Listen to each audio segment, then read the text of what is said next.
नमस्कार दोस्तों, मैं करण त्रिपाठी आपका स्वागत करता हूं द देवरिया डायलॉग के शो में। जैसा कि हम कुछ दिनों से हमारी एक श्रृंखला चल रही है पूर्वांचल की राजनीति को लेके। पूर्वांचल की राजनीति में ज़्यादातर हम लोग बात देवरिया की भी किए हैं।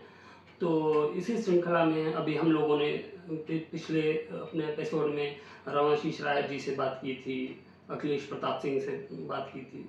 तो इसी कड़ी में हम फिर से 70 के दशक में जाते हैं और उसमें एक बहुत महत्वपूर्ण नाम है श्री वीरेंद्र चतुर्वेदी जी का, जो कि छात्र संघ से इनकी शुरुआत होती है राजनीति की।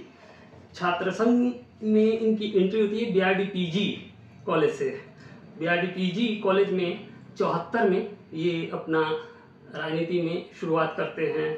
उससे पहले बल्कि हाई स्कूल से ही ये अंग्रेजी आंदोलन के खिलाफ इन्होंने बहुत महत्वपूर्ण भूमिका निभाई थी और कई सारे लोगों ने बताया ही कि इनके उसके बाद जेपी आंदोलन में इनकी बड़ी प्रमुख भूमिकाएं रही है।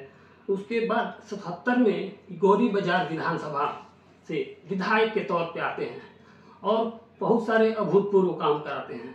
तो आज हम बात करेंगे उस समय के राजनीति की बातें, श्री वीरेंद्र चतुर्वेदी जी पूर्व विधायक गौरी बाजार। तो आपका स्वागत है हमारे। हम बात कर रहे हैं पूर्वांचल की राजनीति की, लेकिन ज़्यादातर हम लोग की बातें देवरिया ही के ऊपर रहती है। तो आपकी शुरुआत होती है, बहुत लंबा समय है। तो आप किस तरीके से आपका थोड़ा सा राजनीतिक सफर आप अपना हमारे दर्शकों के लिए। मैं 1967 में जो हिंदी आंदोलन शुरू हुआ, अंग्रेजी हटाओ आंदोलन, जी जी जी, उस समय हाई स्कूल में छात्र था जी। उसी समय हम लोग ने रेलवे स्टेशन पे ट्रेन को रोक लिया था। ट्रेन जला दी गई थी। अच्छा। और उसमें कई जैसे जब लाठी खाया था कि भाग गया तो बच गया था। वो हमारी शुरुआत हुई थी उससे। अच्छा। तो उस आंदोलन में हुए पहली बार गोविंद काल में मैंने लड़कों को हड़ताल कराया। हड़ताल नहीं हुआ था, हड़ताल मैंने स्वयं कराया। वहाँ विद्यार्थी भी था, हड़ताल कराया था। तो ये शुरुआत मेरी हुई थी। और मैं पिताजी समय विधायक भी हुआ करते थे कांग्रेस के। जी जी जी जी, ये सदस्य भी थे। तो पृष्ठभूमि हमारी राजनीतिक पृष्ठभूमि रही, ऐसा माहौल भी रहा। जी जी जी। तो और पिताजी नहीं चाहते मैं राजनीति में आऊँ, लेकिन मैं लगा रहा आ गया। उसके बाद फिर लगे जब बीआरडी-पीजी में गया तो छात्र के चुनाव में लग गया। फिर गोविंद काल से गया था, इनोसेंट लड़का था। जी जी। लेकिन लड़कों ने इतनी सपोर्ट किया, मैं वहाँ प्रेसिडेंट निर्वाचित हुआ, शासन का अध्यक्ष हुआ। अध्यक्ष में भी कुछ ऐतिहासिक कार्य हुए। कार्य ये हुए कि एक में श्रृंखला चल रही शिक्षा आमूल परिवर्तन, उसमें तमाम विजय सिंधिया को बुलाया था हमने उसमें संजीत यादव को बुलाया था, उसमें चंद्रशेखर जी को बुलाया था। चंद्रशेखर जी छात्र संघ का उद्घाटन भी किया था। और छात्र संघ का जो भवन बना उसमें हम बना बीआरडी-पीजी का, ये चला। उसके बाद जेपी आंदोलन आया। जेपी आंदोलन में हम लोग खुल के हिस्सा लिए। उसमें बीआरडी-पीजी का प्रेसिडेंट भी हुआ करता था। तो जिला छात्र युवा संगठन जो जेपी जी ने बनाया था जब काशी में, समय जिले का अध्यक्ष था रामचूला जी, उसके मिश्रा उसके अध्यक्ष थे। और फिर हम लोग की आंदोलन में भागीदारी भयंकर रूप से हुई।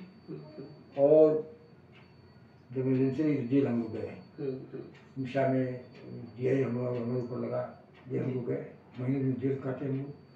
जेल काटने के बाद वो निकले कि हम इतने छात्र राजनीति में नाम हो चुका हम लोगों का, उनको विधायक का चुनाव भी लड़ने का मौका मिल गया। चंद्रशेखर जी को टिकट दिया।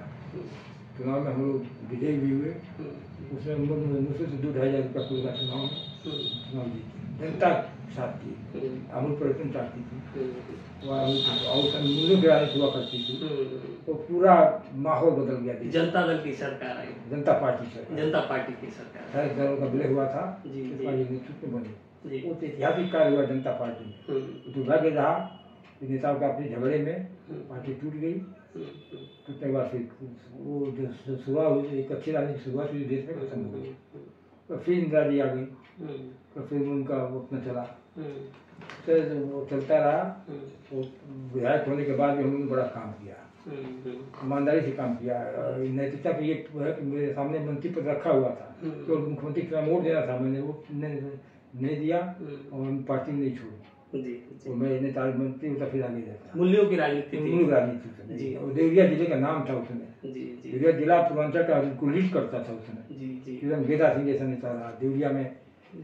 बाबा रावदास में अलग जगह थी सुल्तानपुर बाबा। अच्छा, ये जब आपका अध्यक्षी कार्यकाल था तो आपके साथ सुभाष चंद्र श्रीवास्तव जी भी हमसे मेरे खिलाफ चुनाव लड़े थे वो। अच्छा सुभाष चंद्र से हारे। अच्छा अच्छा। और मैं चुनाव जीता।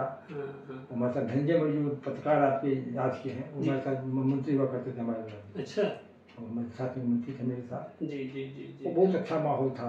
युवा राजनीति भी बहुत अच्छी थी। वो युवा राजनीति में आगे चलते उतारे निकले सारे लोग जी। और आज स्थिति यह है कि आज एकदम माहौल बदल गया।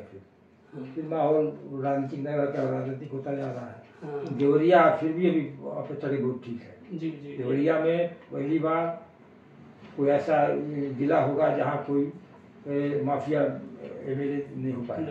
बाकी बहुत पहले से एमएलए हुआ करते थे। जी जी। कोई साधारण जमीनी कार्यकर्ता एमएलए हर तो दलों में हुए। जी जी। और आश्रय करेंगे तो खाने के ठिकाने तो भी एमएलए हुआ करते थे। लेकिन मूल्य में राजनीति ऐसी थी कि उन्हें दिखा नहीं, कोई खरीद नहीं सकता था उनको। ऐसे नहीं खरीद सकता था। ये एक बुलई भाई का भी प्रकरण आया था। 74 में एमएलए हुए। वो लोग फेंक दिए शायद नोटों का बैग। वो बिरला के एजेंट जी। मेरे सामने मंत्री पर रखा हुआ केवल मंत्री होना था, केवल हमको पाला बदल देना, नहीं बदला। और हम लोग शिखर राजनीति, हमारे साथ सारे लोग शिखर राजनीति में है। राष्ट्रीय आंदोलन, राष्ट्रीय स्तर पर हर आंदोलन है। एक था माहौल। और देवरिया तो गढ़ था पूर्वांचल की राजनीति का। देवरिया ही पूर्वांचल को लीड करता था। बाबा रावदास, गेदा सिंह, चंद्रशेखर, देवरिया से ही देवरिया ही कार्यकाल चंद्रशेखर असली कार्यकाल देवरिया ही रहा है। देवरिया में ही रहते थे। सभी मंडी के पास जो कटरा है, कटरा में रहा करते थे। देवरिया में ही कार्यक्रम उनका राज्य शुरुआत हुई। तो ये स्थिति थी। और चंद्रशेखर जी ने हमारे छात्र का उद्घाटन किया था। एक घटना है, चंद्रशेखर जी वो हमारे ये सुभाष जो थे विरोधी हमारे टेलीग्राम पर एक कार्यक्रम रखिए तो क्या छात्र का और उद्घाटन नहीं होगा। और हम लोग को एकाएक मालूम हुआ, टेलीग्राम चला गया। हम लोग भेजा धंधे में बलिया, चंद्रशेखर बलिया में थे। आ गया वो देखा रहा छात्र राजनीति मैंने भी किया है, देखा है, मैं आता रहेगी, चलो हम लोग आएंगे। आए छात्र का उद्घाटन किया उन्होंने और इस तरह चला। अच्छा, उस समय के जो दलों के नेता थे तो उन लोगों में बड़ी अच्छा सामंजस्य, एकदम भाईचारे का संबंध था। जी। सुख दुख में शामिल थे। एक मंच से विरोधी भाषण भी दिया, फिर मंच में एक साथ हो गए। हमारे ही घटना भी है। मेरे मंच से एक विरोधी आए थे, हमने अपना कहा कि पहले आप मीटिंग का हमारे मंच भाषण दे लीजिए, फिर मैं भाषण दूंगा। भाषण दिया, फिर मैंने भाषण दिया। और विरोधी दल के लोग हमारे जमा दाखिल करने में पैसा भी दिया लोगों ने। ये माहौल था। आज कविता नहीं थी राजनीति। और उस कविता के मूल्यों कोई व्यक्तिगत द्वेष भी नहीं था लोगों का। केवल मूल्यों पर राजनीति हुआ करती थी। वैचारिक मतभेद थे लेकिन मन भेद नहीं था। उसके आज जबान बदल गया। बड़ा काम हुआ देवरिया जनता को, बहुत काम हुआ। आज जो देखते हैं नहरों का जाल देवरिया बिछाने का काम नेताओं ने किया। पूरा नहर देवरिया लहा उठा, खेती हरा हो गया। अब गौरी बाजार के जब विधायक थे तो मैं सुनता हूँ कि वहाँ पे आप चौकी, जो पुलिस चौकी है वो आप ही के कार्यकाल में बनी। और ये जो देवरिया हाटा रोड, देवरिया गौरी बाजार रोड, गौरी बाजार से हाटा और देवरिया से हाटा दोनों रोड कंकड़ हुआ करती थी, कुछ बनाई गई। और टंकी भी बनाया गया। पेयजल योजना 3 बड़ी जिले में आई। जो हमारे गौरी बाजार क्षेत्र में आई। तो भी गौरी बाजार का हमारा बनाया हुआ, हमारे कार्यकाल का। उसमें बड़ा कठिन बनना नहीं किया। जी। बहुत काम हुए। पिताजी आपके किस सन में रहे हैं विधायक? पिताजी हमारे 62 और 69, 2 बार। और 67। वो भी वहाँ से गौरी बाजार से 1 बार रहे और 2 बार राम का खान क्षेत्र हुआ करता था उसमें। अच्छा। सीधा उतरी करके था, वहाँ से रहते। गीता के खिलाफ चुनाव लड़ा था जाके। जी। तो ये था। अच्छा, एक आपका प्रकरण सुनने में आता है दुर्गा प्रसाद मिश्रा जी के साथ, तो वो क्या प्रकरण? दुर्गा मिश्रा जी हम लोग दल में नहीं थे, लेकिन बहुत जिले के मान्य नेता थे। वो बहुत समदर्शी थे एकदम, और इसके साथ बैठना खाना, मिल बांट के खाना घटना के जब मंत्री हो गए तो मैं ट्रेन से उतर रहा था, मैंने उनको देखा भी नहीं, तो उनको कहीं देख लिए भीड़ में, तो मैं आर्टिक आदमी को अपना गाड़ी को लगा दिया, वो तो तुम्हें दिखाई देने जाओ, उनको बैठाओ, अपनी गाड़ी से लेकर हमको छुड़वाया घर पर, ये मान था। वो जब मिले हुए तो मैं गया कमरे में, कहा कि आप मेरे सीनियर में मिले रहे हैं, आप ऊपर बैठेंगे, ऊपर सोएंगे, हम नीचे जमीन तो सोए हो, हमको ऊपर सोए। फिर दोबारा हम हिम्मत नहीं पड़ी कि कमरे में जाएगा, और बार जाना छोड़ दिया।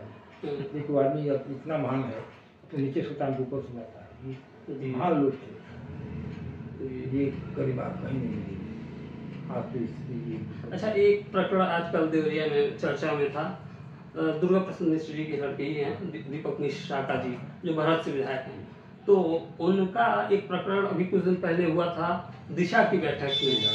तो उसमें दिशा की बैठक में उन्होंने पीडब्ल्यूडी अधिकारियों पे कुछ आरोप लगाया और लोगों पे आरोप लगाया, तो और ये था कि उसमें कोई खड़ा नहीं हुआ उनके साथ, ये मतलब एक अंदर की राजनीति से जुड़े हुए लोग बता रहे हैं।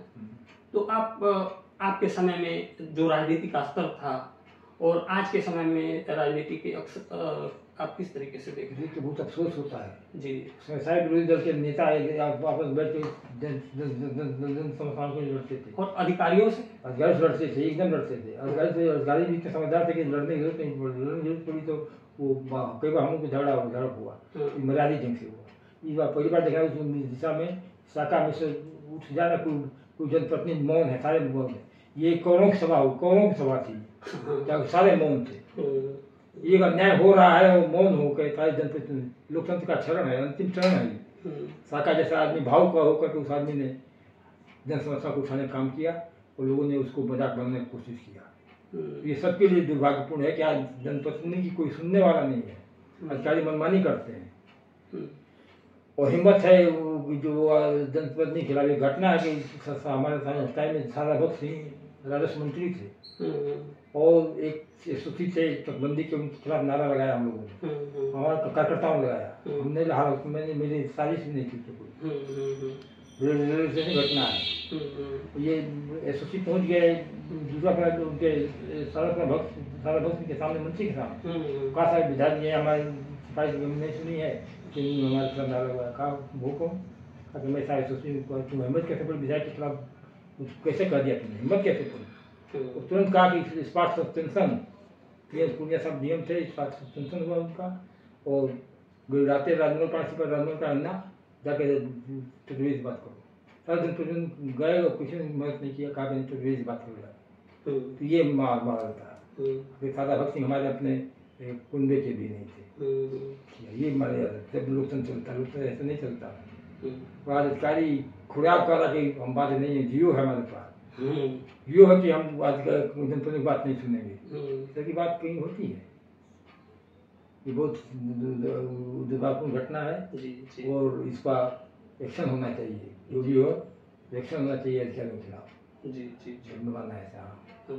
अच्छा, ये एक राजमाता विजया राजे सिंधिया आई थी देवरिया में, तो वो एक प्रकरण आता है आपके बारे में कि शाल लौटाई थी और ये क्या मतलब अपना वो शायद उतार के। मैं दंग रह गया कि एक ऐसी वात्सल्यमयी महिला जिन्होंने वो साला बोली थी, वो पसीना भी था, मैं तो कुर्ता पजामा चला गया, सुबह का जाड़े के वक्त था, मिट्टी कार्यक्रम शुरू हुआ, मैं कांपने लगा ठंड के मारे, तो राजमाता ने अपने साल हमको उड़ा दिया, हमको आंख आंसू आ गया कि ऐसे नेता है तो हमारी दर्द का याद था कि लड़का कांप रहा है। तो देवरिया आई थी हमारे कार्यक्रम में आई थी, कार्यक्रम भी आई थी। जी कार्यक्रम में पिया उन्होंने और एक कप चाय भी नहीं पिया, अपने चाय पिया उन्होंने, हमको साल इनाम दे के गए। आज हमको यादगार तो रहता है। जी, ये बड़े लोगों का बड़प्पन था, बड़े इंसान का। आज तो बड़े लोग कितना उठापन की राजनीति कर रहे हैं, दूसरे की शिकायत कर रहे हैं, निंदा कर रहे हैं, बहुत कष्ट होता है। वो दुर्भाग्यपूर्ण किसी की दुर्भाग्यपूर्ण ये दुर्भावना की राजनीति चल रही, देश की राजनीति चल रही, देश का नुकसान होने जा रहा है, बहुत बड़ा नुकसान होने जा रहा है।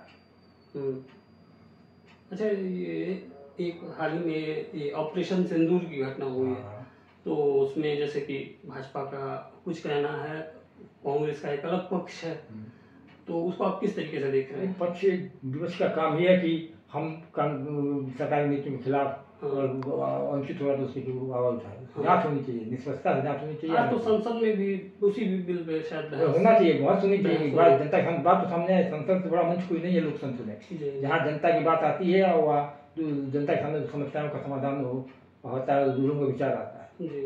लेकिन तानाशाही वृत्ति जो पहले दिखाई दी थी आज भी दिखाई दे रही है। इंदिरा जी ने उस तानाशाही को काम किया था, ये भी इस दिशा में जा रहा है। जो लोकतंत्र बड़ा खतरा है, कोई दल हो, देश लोकतंत्र जिंदा रहे, देश जिंदा रहेगा।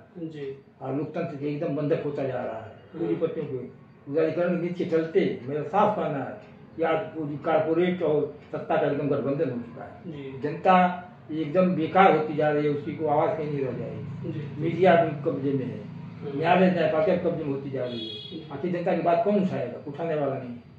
तो करोड़ों करोड़ रुपये चुनाव जीतने वाले लोग कैसे जनता की बात करेंगे? तो ये बड़ी दुर्भाग्यपूर्ण स्थिति है और इस पर हमको विचार करना चाहिए, बुद्धियों को विचार करना चाहिए, आगे नौजवानों को विचार करना चाहिए। क्या जन समस्याओं को न केवल टीका टक्की हो रही है आपस में। कोई अब तो 3-3 महीना 6-6 महीना बैठक होती थी विधानसभा की, लोकसभा की, तो बैठकें नहीं होती है। केवल हाथ वर्ष पास हो गया, 3 दिन में काम खत्म। कैसे चलेगा भाई? किसी मुद्दे बहस भी नहीं होती।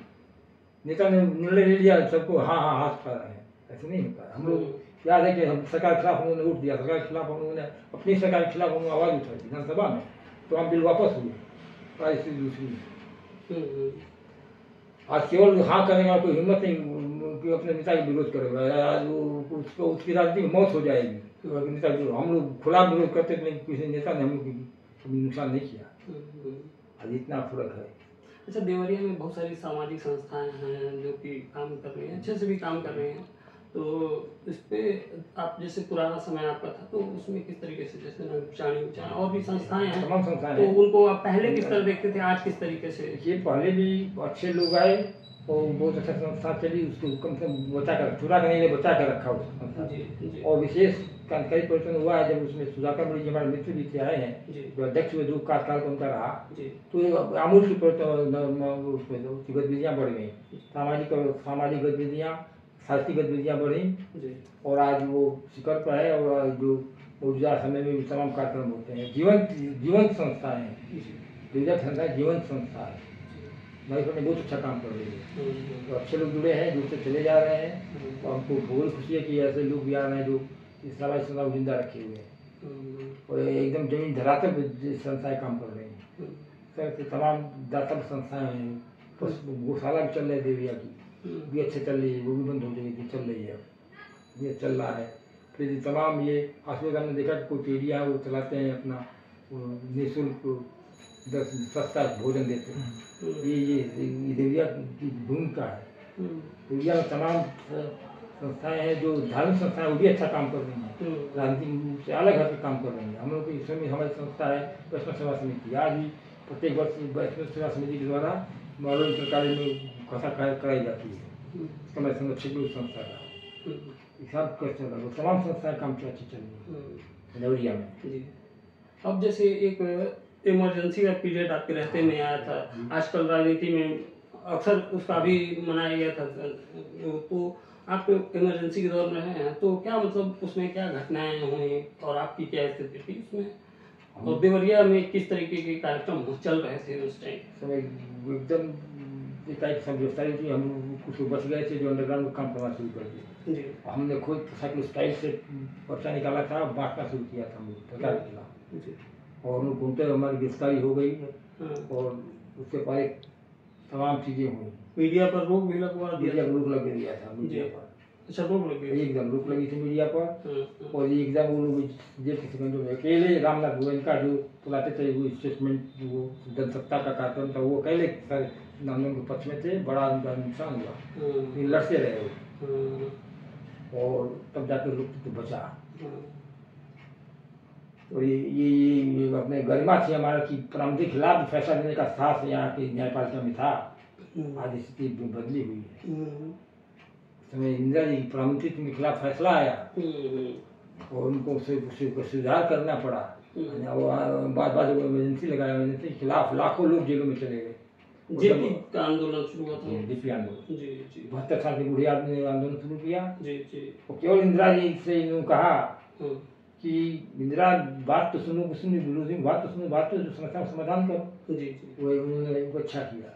अंत में छात्रों का आंदोलन शुरू हुआ, छात्रों का आंदोलन का नेतृत्व किया जेपी ने, तो पूरा आंदोलन खड़ा हो गया जी।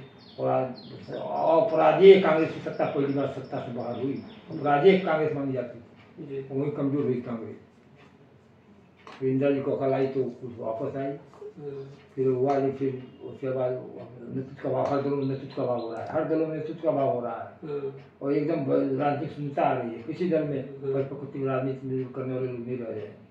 अच्छा, ये आज के दौर में जैसे लोग बातचीत करते हैं, जैसे राम मंदिर बना और भी हुआ, तो काम तो चल रहे हैं अभी भी, तो ये तो पहले भी चलते थे, बल्कि इस तरह से उसको राजनीतिक मुद्दा नहीं बनाया जाता था जी।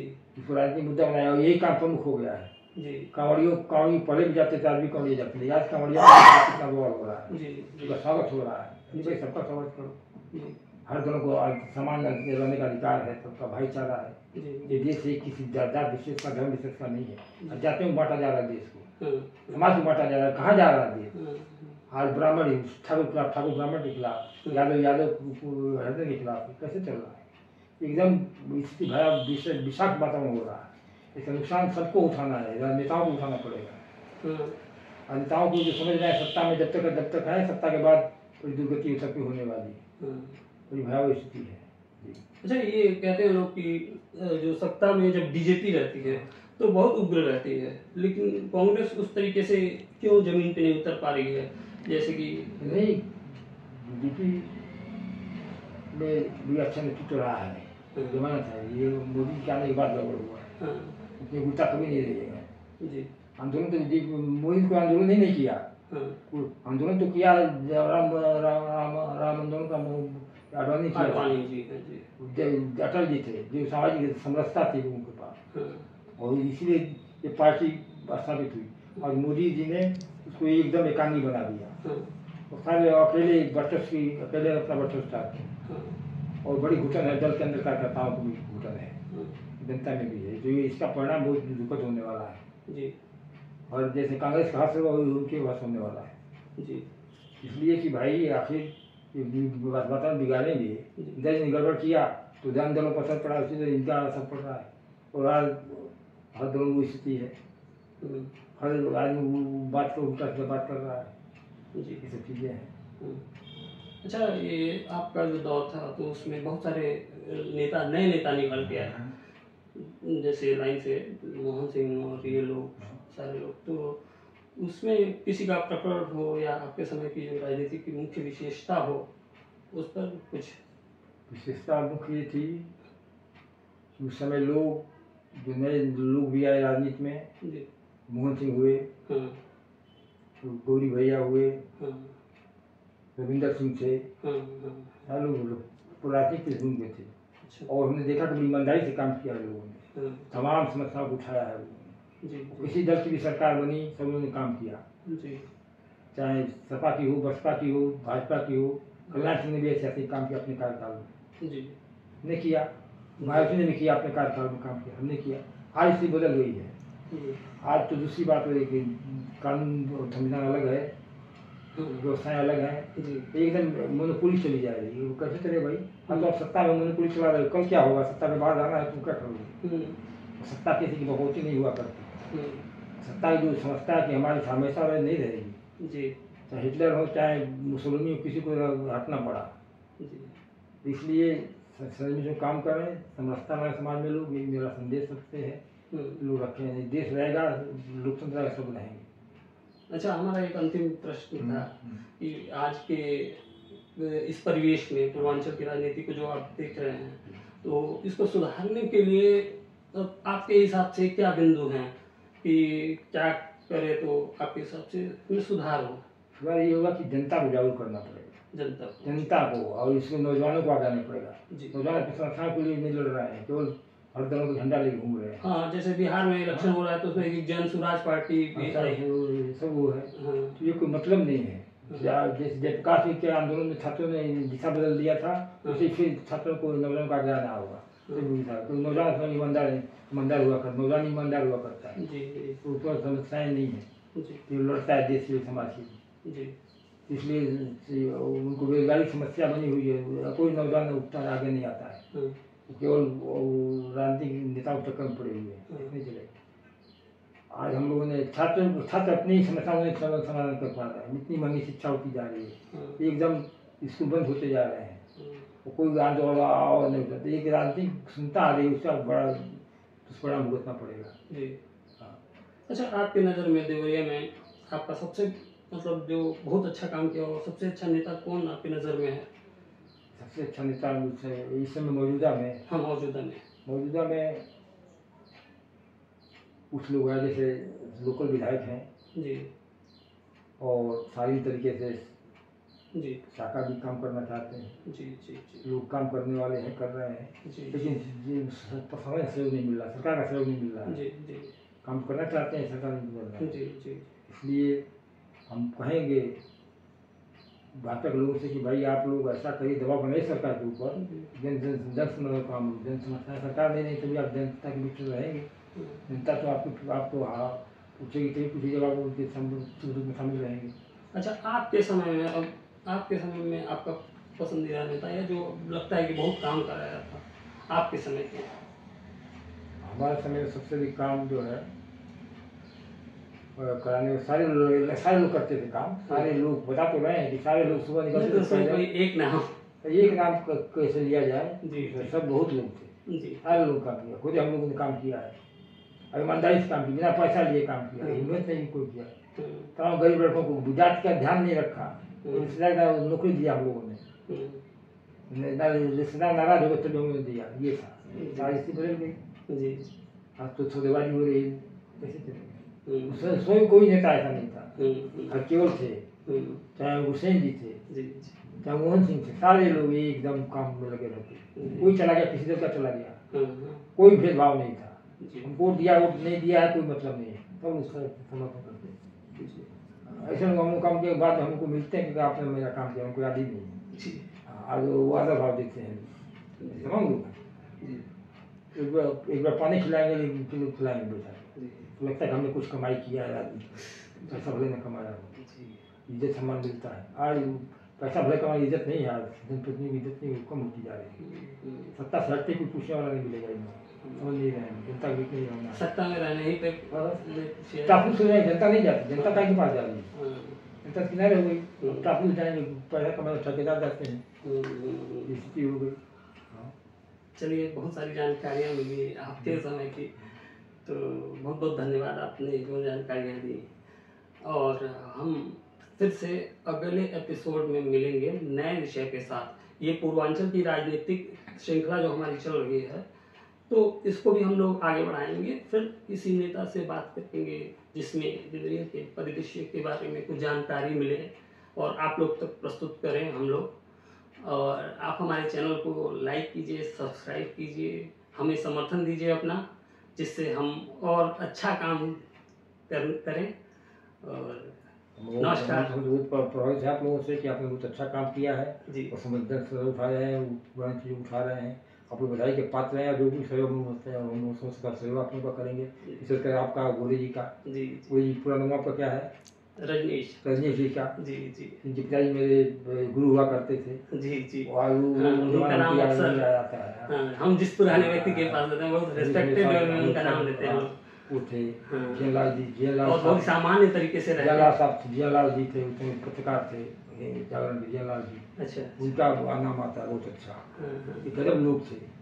ये इसमें बैतालपुर अच्छा बैतालपुर थे, और मिल के खिलाफ अपनी कमेटी खिलाफ ही लिख दिया इन्होंने, मिल के खिलाफ ही लिख दिया, कश्मीर के खिलाफ लिख दिया, और ये हिसाब था। खरीदने कोशिश जियालाल बीचे नहीं जी। गोरी पत्रकार थे, गोरी से हमने सिखाया, गोरी जी किशन गोरी जी साहब गुरु, हम गुरु थे। उन्होंने कुछ हिम्मत नहीं थी उनसे कोई बात कर दे, साइकिल से चलते थे, मस्ती से चलते थे, सामान घोड़ा लिए रहते थे, कोई मिल गया हाथ चाल लिया, हवा पान खाओ वो पान भी खिला देते थे। ये ऐसे लोग थे। ये पत्रकारिता आप लोग उतरे हैं, आप लोग ईमानदारी से काम करें और हमारा पूरा सहयोग रहेगा, साधुवाद है आप लोगों को। अच्छा नेक काम कर रहे हैं, जनता का नाम रोशन कर रहे हैं, और जब हम आप जब कहेंगे तब वहाँ दे रहेंगे। जी जी, आपका आशीर्वाद इसी तरह हम लोग को मिलता है। आशीर्वाद रहेगा, लोग सुखी रहे, संपन्न रहे, मस्त रहे और जल्द समस्याओं को उठाते रहे। जी धन्यवाद। तब हम मिलते हैं अगले एपिसोड में नए विषय के साथ। नमस्कार।